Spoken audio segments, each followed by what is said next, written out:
27শে March Ramnavami, যা শুরু হয়ে যাচ্ছে 26শে মার্চ দুপুর 12টার আগে থেকে।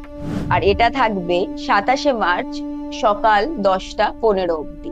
তো যারা কোনো রকম প্রবলেমে আছো বা ফিনান্সিয়ালি ডাউন আছো, যাদের খুব খুব বেশি অ্যাংজাইটিতে ভোগো, বা যাদের কোনো রকম ভাবে ফিনান্সিয়াল স্টেবিলিটি আসছে না এর জন্য, বা লাইফ থেকে কেউ হারিয়ে গেছে যে ফিরে আসছে না, যেটাই তোমার মনস্কামনা হোক না কেন, রামনবমীর দিন এই রেমেডিটা এনে দেবে তোমার লাইফে সম্পূর্ণ খুশি। কি করতে হবে এই রেমেডিটা করার জন্য?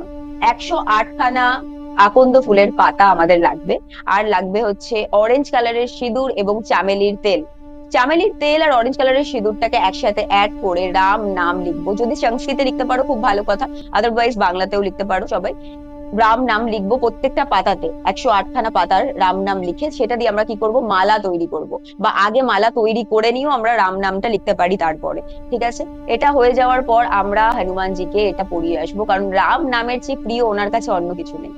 আর এই রেমেডিটা সবাই অবশ্যই করো, এবং হনুমানজির ব্লেসিং অবশ্যই তোমরা পাও। Thank you so much for watching. Har Har Mahadev.